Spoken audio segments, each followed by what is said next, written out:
आज फायनली मी थिएटरमध्ये जाऊन धुरंधर हा चित्रपट पाहिला. त्यामागे दोन कारणं होती. एक तर ट्रेलर बघून माझी वाढलेली उत्सुकता आणि दुसरं म्हणजे रणवीर सिंगचं 2 वर्षानंतरचं होणारं कमबॅक. तेव्हाच मी ठरवलं की थिएटरमध्ये हा मूवी पाहायला जायलाच लागते.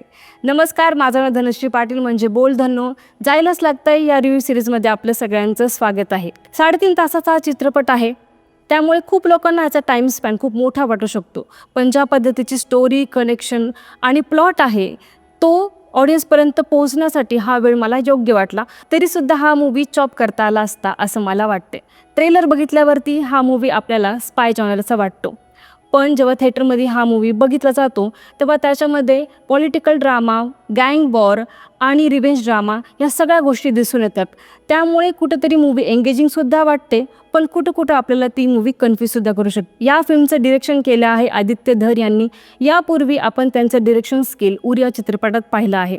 त्याची झलक आपल्याला या चित्रपटामध्ये सुद्धा दिसून येते. आदित्य धर यांच्या सिनेमामध्ये जे की पॉईंट्स असतात ते म्हणजे राष्ट्रवाद आणि राष्ट्रप्रेम हे ह्या सिनेमामध्ये सुद्धा हायलाईट होतात. आता आपण येऊया फिल्मच्या सिनेमॅटोग्राफीकडे. फिल्म व्हिज्युअली फार रिच वाटते. वाईल्ड स्टॅटिक शॉट जे लावलेत त्यामुळे लोकेशन खूप भव्य वाटतं. पर्सनली मला जेव्हा ॲक्शन सीन शूट झालेत त्यावेळी जे कॅमेराची ट्रीटमेंट दिली आहे ती मला पर्सनली खूप आवडली.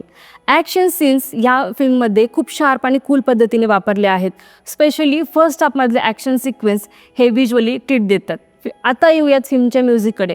फिल्मचं म्युझिक अर्थातच जे ॲक्शन सीन आहेत त्यांचा कूलनेस आणि एक स्पेस वाढवण्यासाठी वापरलेत हे आपल्याला दिसून येतं. या फिल्ममध्ये एक रोमॅन्टिक सॉन्गसुद्धा आहे, पण ते रोमॅन्टिक केमिस्ट्री मिसिंग असल्यामुळे तितकं वर्केबल मला वाटलं नाही. फिल्ममध्ये एक डान्सिंग नंबरसुद्धा आहे. ऑब्वियसली तो कमर्शियल पर्पजसाठी वापरला आहे हे स्पष्ट आपल्याला जाणवतं. फिल्मची एडिटिंग पर्सनली मला फार आवडली. या फिल्ममध्ये एक प्रयोग करण्यात आला आहे. पाकिस्तानने आपल्या भारतावरती जे टेररिस्ट अटॅक केले होते त्याचं ओरिजिनल फुटेज आणि ऑडिओ क्लिप आपल्याला दिसते आणि ऐकू येते. त्यामुळे थोडंसं डिस्टर्ब व्हायला होतं, पण ते खूप इफेक्टिव्हसुद्धा वाटतं.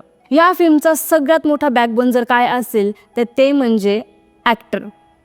खरं तर ह्या 5 ॲक्टरनी अख्खी फिल्म त्यांच्या खांद्यावरती उचलून घेतली असं म्हणायला हरकत नाही आहे.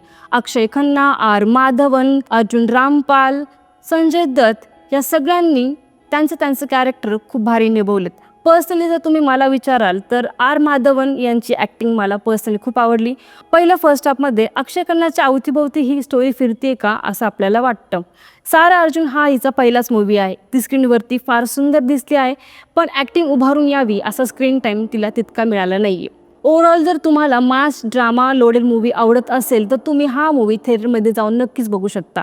तर जायला लागतं या सिरीजमध्ये मी तुम्हाला सांगेल की हो, हा मूवी पाहायला तुम्हाला थिएटरला अगदीच जायला लागते. असेच इंटरेस्टिंग फिल्म रिव्ह्यू ऐकण्यासाठी आमच्या पिक्चर बाज या चॅनलला नक्की सबस्क्राईब करा. तोपर्यंत थँक्यू.